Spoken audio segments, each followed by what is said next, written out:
Good morning. Buenos dias. And welcome to the First Unitarian Universalist Church of San Antonio. Our weekly worship is where we connect, share information and inspiration. My name is Patty Stout. I've been a member since 2021 and a UU for about 25 years before that. I'm on the transition team in the worship band, and you've seen me up here with the UU Honest Sirens group and the choir. And next Saturday, my Buddhist Sangha will be hosting a day of mindfulness here. Hope you can join us for that. We recognize that San Antonio is located in the homeland of the Cuiltecan people, Yanawana.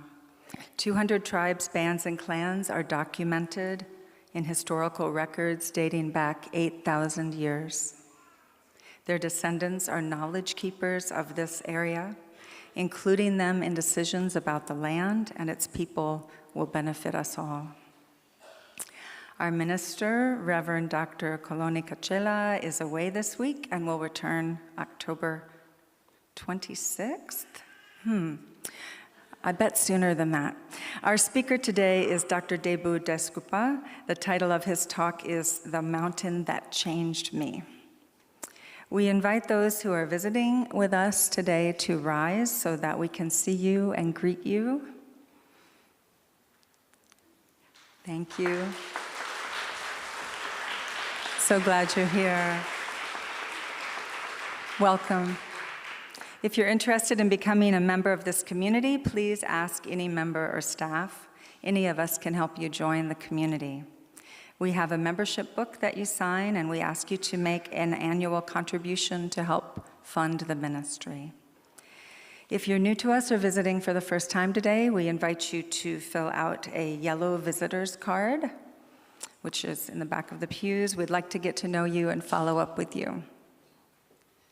In case you're wondering, we saved the last 2 pews for those who might need a last-minute seat. And a special announcement today, as part of our ministerial search process, everyone is invited to gather in the fellowship hall after today's service to celebrate our past and share our hopes for the future. A light lunch and childcare will be provided, so we hope that you'll join us right after today. We have an announcement from Diane. We are proud that the First UU is a founding member of COPS Metro that is celebrating 50 years of community organizing on Sunday, October 26th. COPS Metro at 3 p.m. at the Henry B. Gonzalez Convention Center. We will join 2,500 people from our 40 member churches and nonprofits who will celebrate our organizing history, looking toward the future. Together in solidarity, we will be representatives of a network of over 60 local interfaith community organizations from across the country who have learned from COPS Metro as an inspiration for their own local work. Let's all celebrate that COPS Metro has become the kind of nonpartisan, interfaith community consensus builder that is so needed in our country right now. Our Social Justice Committee commitment is for 110 of us to attend the convention. Transportation and lunch will be provided after the service. Buses will return to the church campus after the convention. Sign up today out front for October 26th. Thank you.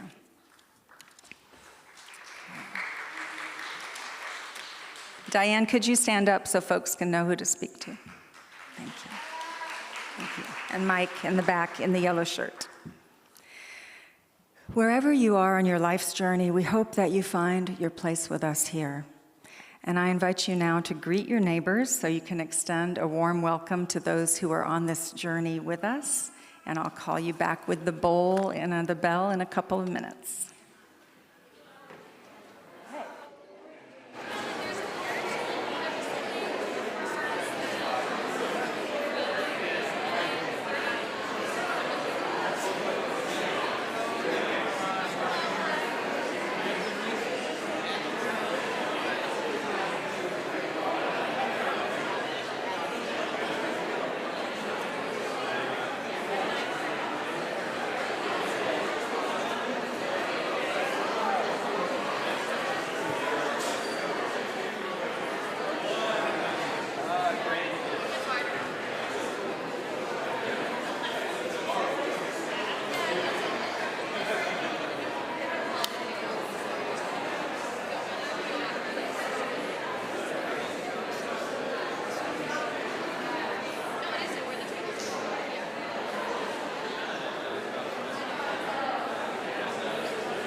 my favorite color.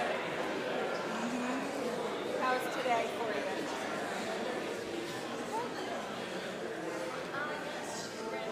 Yeah. The food too. Ring a bell.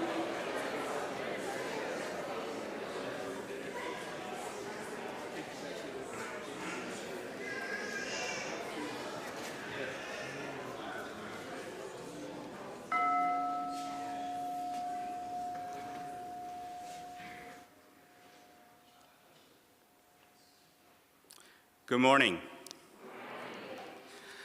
We light this flaming chalice to illuminate the world we seek. In the search for truth, may we be just. In the search for justice, may we be loving. And in loving, may we find peace. I now invite you to rise in body or spirit to sing our opening hymn in the Gray Hymnal, number 361, Enter, Rejoice, and Come In.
We are called as Unitarian Universalists to build a beloved community where all are welcome as blessings. Let us recite our covenant that articulates our promises and binds us together. Love is the doctrine of this church. The quest for truth is its sacrament, and service is its prayer. To dwell together in peace, to seek knowledge in freedom, to serve humanity in fellowship, to the end that all souls shall grow into harmony with the divine. Thus do we covenant with each other. En español, el amor es la doctrina de esta iglesia. Su sacramento es la búsqueda de la verdad y su oración es el servicio. Convivir en paz, buscar sabiduría en libertad, dar a la humanidad nuestro servicio fraternal, para que todas las almas crezcan en armonía con la divinidad. Así pactamos el uno con el otro. And now I invite the brilliant and talented musical couple, Emilia and Bill Westney, to sing our anthem.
that will need all the love you can give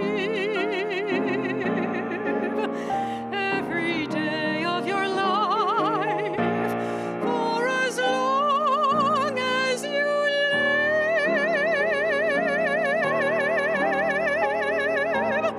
Climb every mountain, ford every stream, follow every rainbow,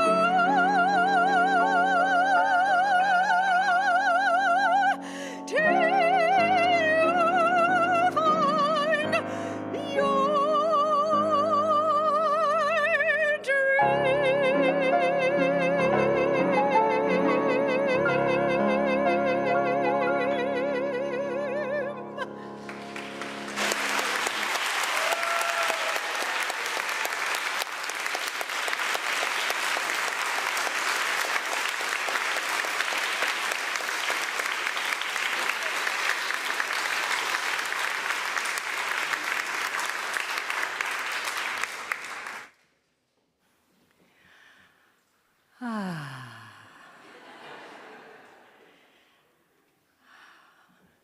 Beautiful. I invite you to turn inward for a moment of meditation or contemplation on that beautiful note. You can close your eyes if you like as we prepare for our stone ceremony.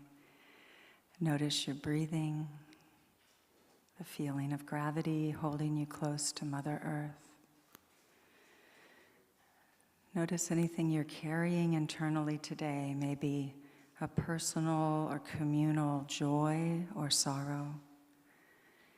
In a moment, we'll invite you to come forward to choose a stone from the bowl and drop your stone in the water to symbolically release your burden or set your intention or your honoring of someone. This can be a deep letting go, an act of reverence, a ripple of joy. Just notice in the stillness what's arising for you.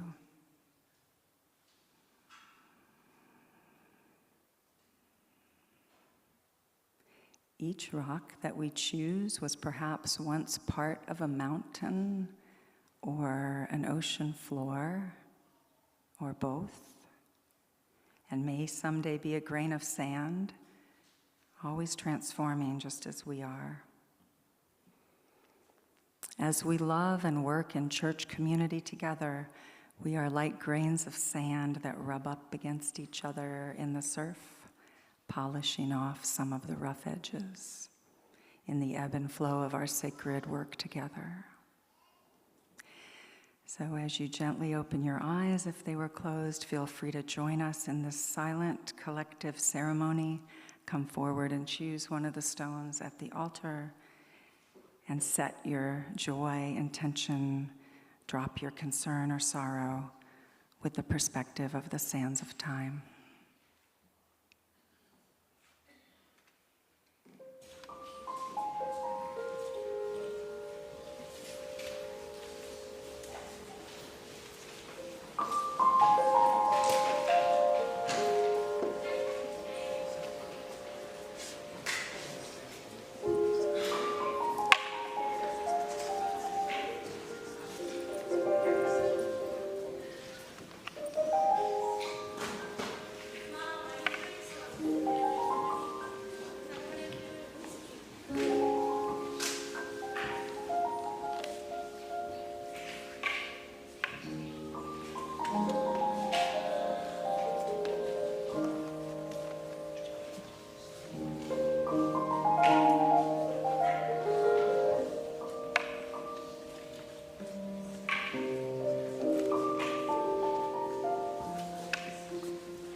From our community book of life, today's flowers are provided by Rosalie Falcon in memory of my husband, Cecilio, whose kindness and generosity brought love and light to all he met. Jim Mims writes, today I'm celebrating all those who spoke out in defense of the First Amendment, thus enabling ABC and Disney to put Jimmy Kimmel back on the air.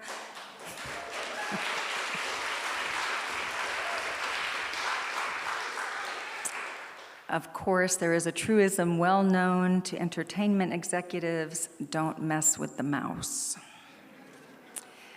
And Kadisha writes, feeling all the emotions for Grace's last service with us. Wave, Grace. Can't wait to hear about all the wonderful things she'll do in New York City.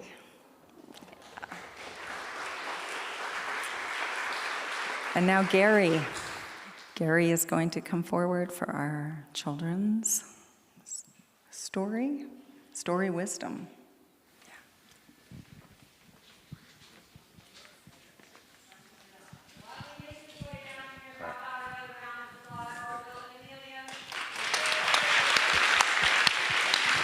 Good morning.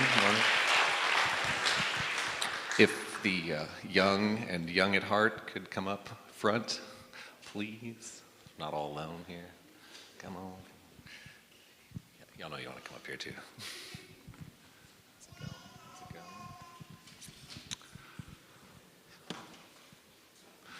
So, all right, got a good group.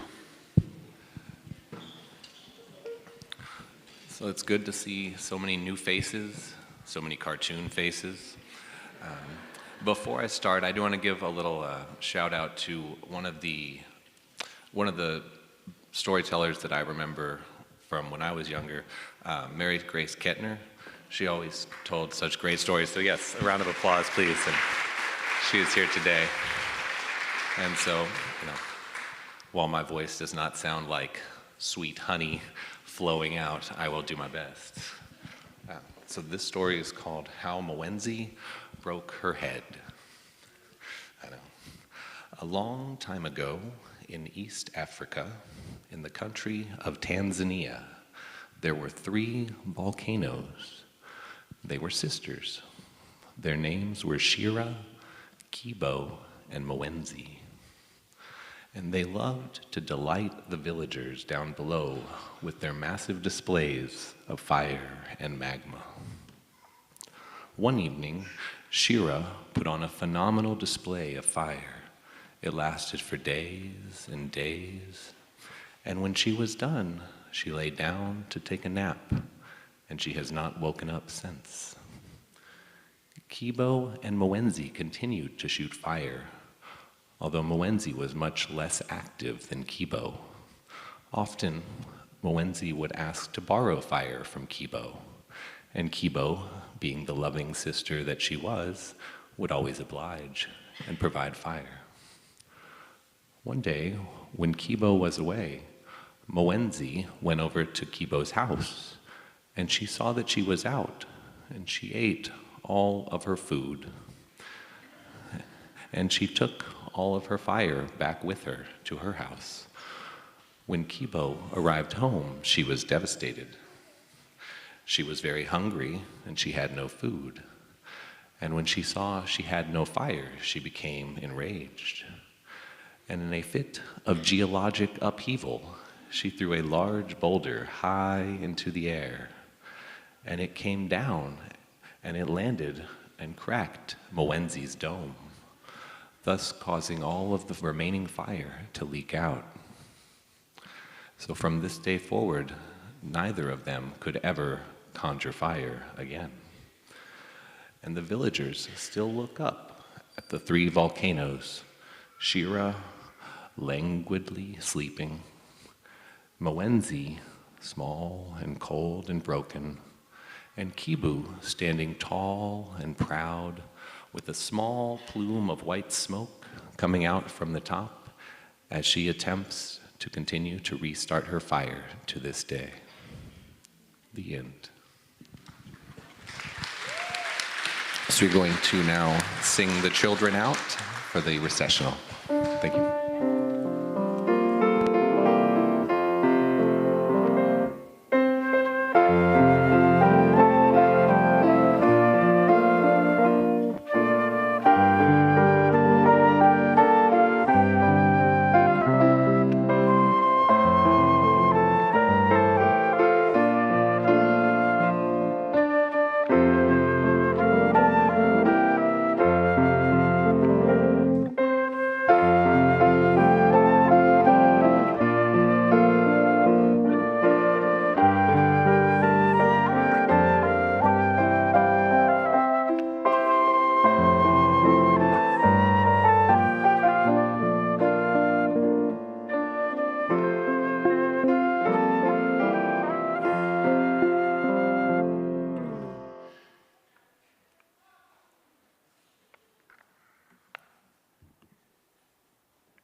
In his book, Conversations with God, Neil Donald Walsh writes, "Life begins at the edge of your comfort zone.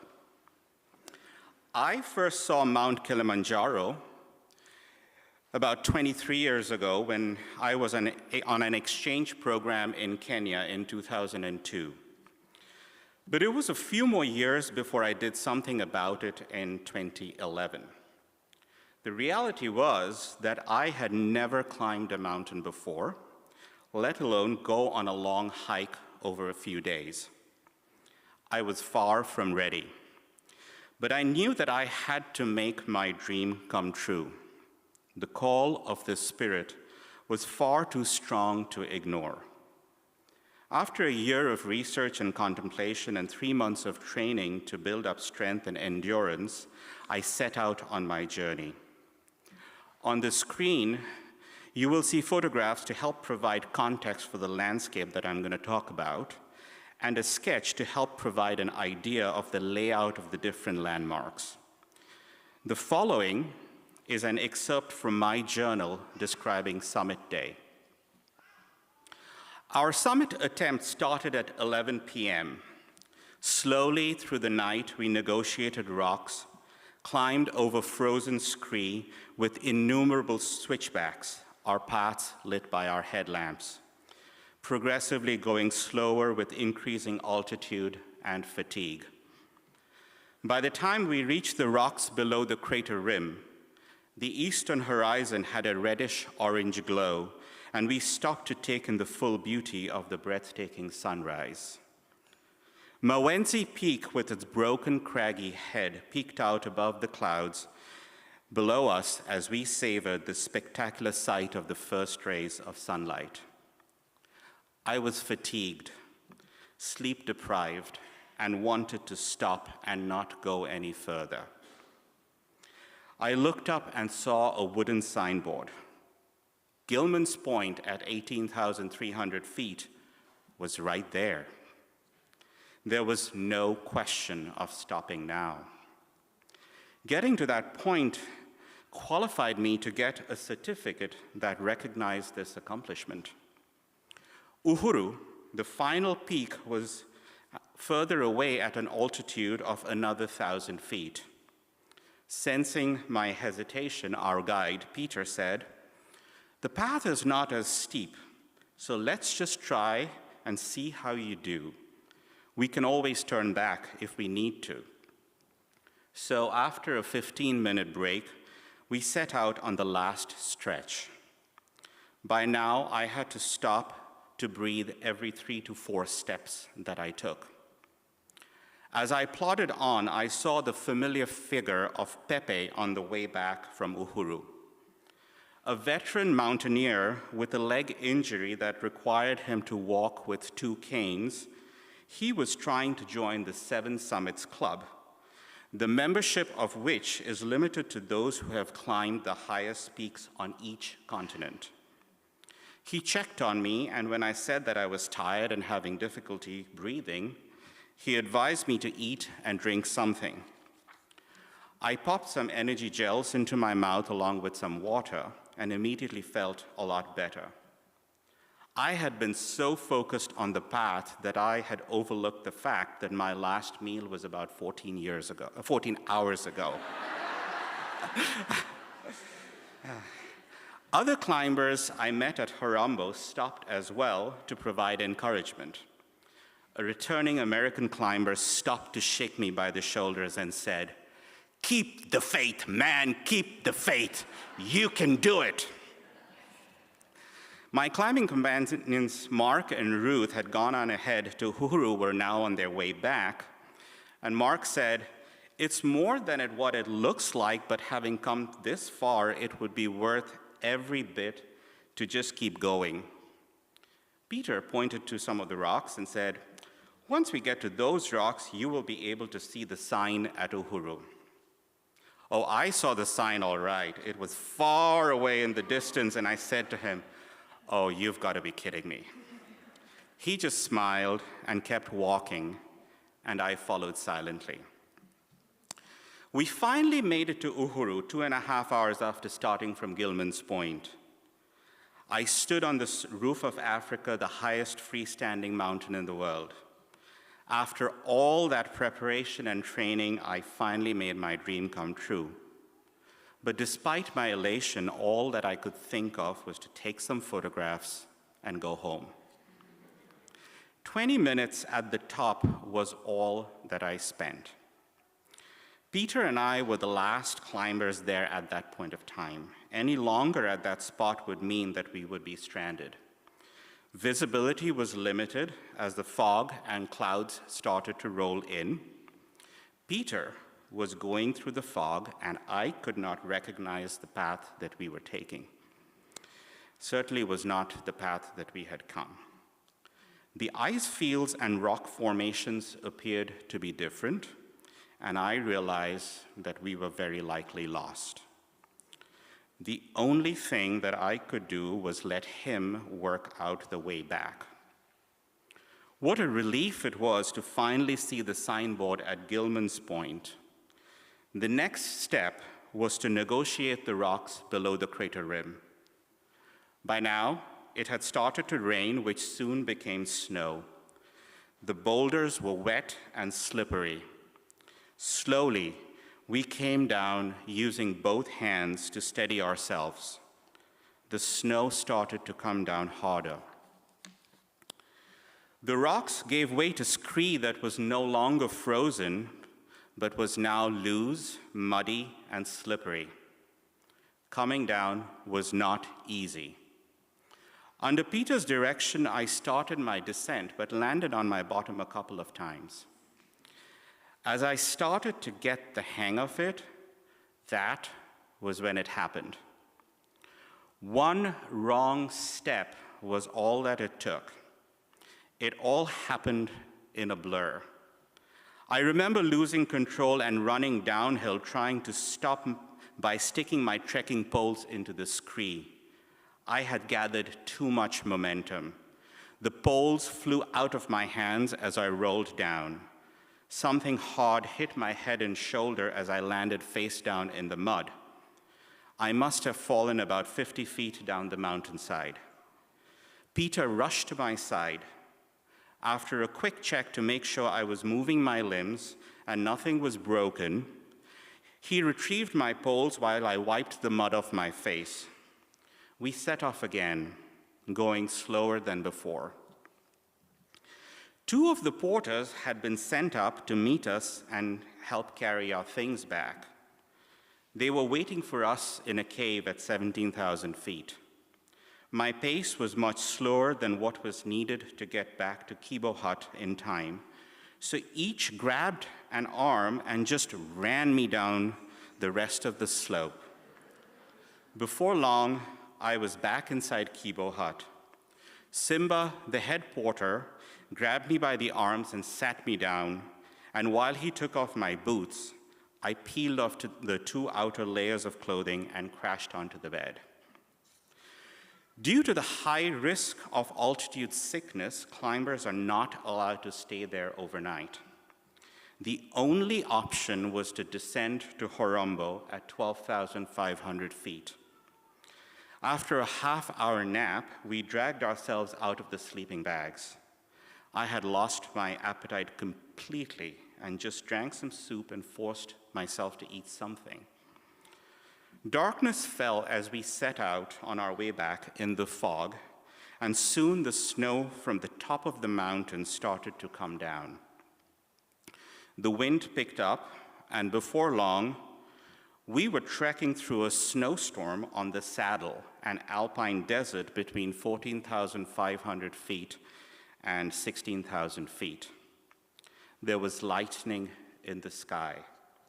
With limited visibility and low oxygen levels, my mind started to play games.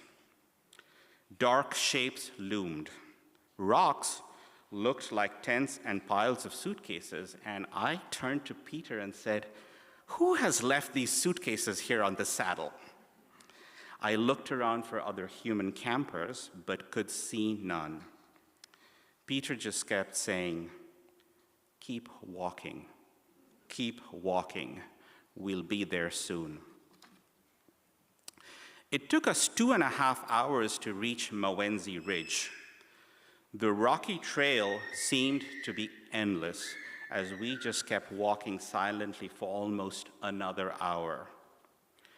Arriving at Horombo was a great feeling. Despite being physically fatigued and sleep-deprived, I was happy. All I did was just pull out my sleeping bag and crawl in.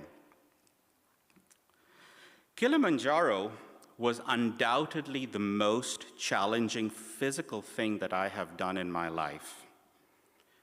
Edmund Hillary, one of the two men to first climb Mount Everest, said, It is not the mountain that we conquer, but ourselves. Nowadays, when I want to stop and give up, the memory of Kilimanjaro helps me find the inner strength to keep moving forward. There was so much that I learned and how much I grew from it. Before my trip, my gym trainer had kept telling me, get comfortable with the idea of being uncomfortable. More important than the will to win is the will to be ready to win. I now realize the value and the wisdom in that motto. I met some wonderful and inspirational people on the way who provided physical, mental, and moral support. And I found empathy and camaraderie amongst fellow travelers. Having a guide is very important, not just then, but even now through life's twists and turns. Peter was there every step of the way to make sure I was safe. When we were lost in the fog, when I rolled down the mountainside, providing encouragement to keep going. Most of all, I am grateful for the fact that I had the courage to follow my dream. I had stepped out into the unknown with faith that it would work out the way it was meant to be, and I returned changed by the experience. The mountain had changed me. As individuals, as a faith community, as citizens of this country, haven't we faced challenges at different times? Mountains of sorrow, despair, disappointment, disillusionment, heartbreak, illness, job loss, loss of loved ones, overwhelming debt, loss of friendships, relationships, and so many other setbacks that have shaped our sense of strength and resilience. Haven't we felt confused, lost, directionless, beaten down, conflicted, indecisive with the inability to see in the dark? And in the darkness, haven't fears taken over our thoughts and made us believe things that were far from the truth? In that state of confusion, we may have gone off the path or changed course. But on the other hand, haven't we also discovered new ways of thinking, found new friends who have been with us along the way, providing a guiding light and a helping hand? Haven't we come out of that struggle with the knowledge that kindred spirits abound in difficult times and spaces? And in doing so, haven't we come face to face with our own resilience to the storms of life and realize that it is truly the blows of the hammer that bring out the strength of the finest steel? Hasn't this strengthened our resolve to soar higher? Haven't we climbed our own mountains? In the song, I Hope You Dance, Leanne Womack puts it beautifully. I hope you never fear those mountains in the distance. Never settle for the path of least resistance. Living might mean taking chances, but they're worth taking. Loving might be a mistake, but it's worth making.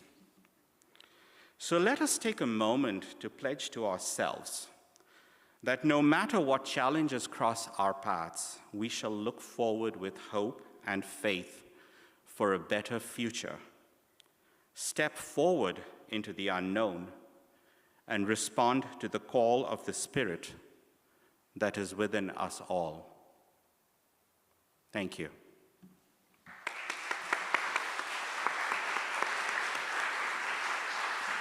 Thank you.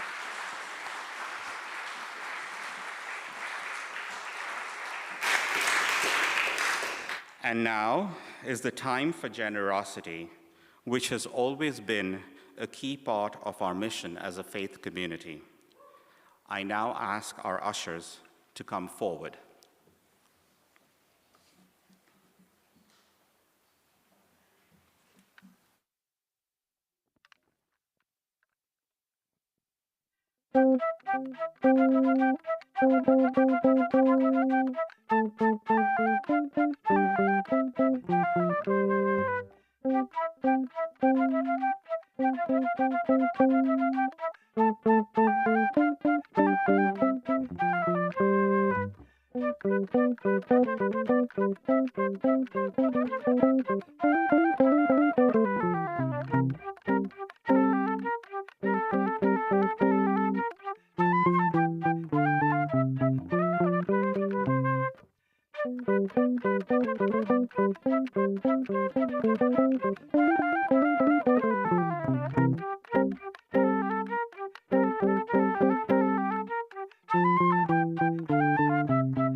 Thank you for your generosity. We bless these gifts as we bless the givers. Thank you. And now,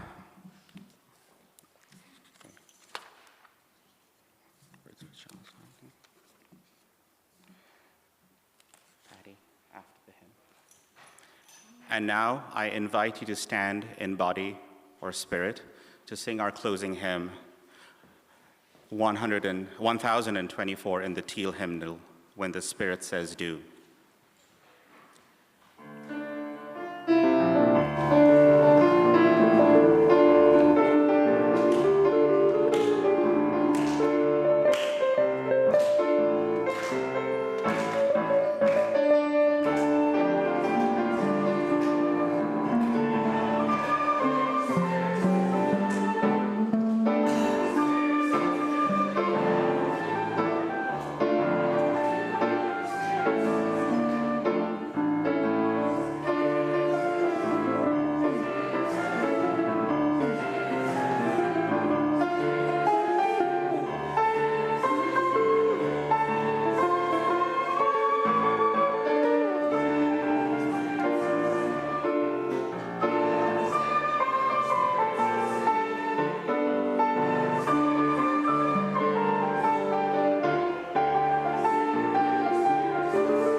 Doubt sees the obstacles, faith sees the way. Doubt sees the darkest night, faith sees the day. Doubt dreads to take a step, faith soars on high. Doubt whispers, who believes? Faith answers, I. Thank you for being here. Go in peace.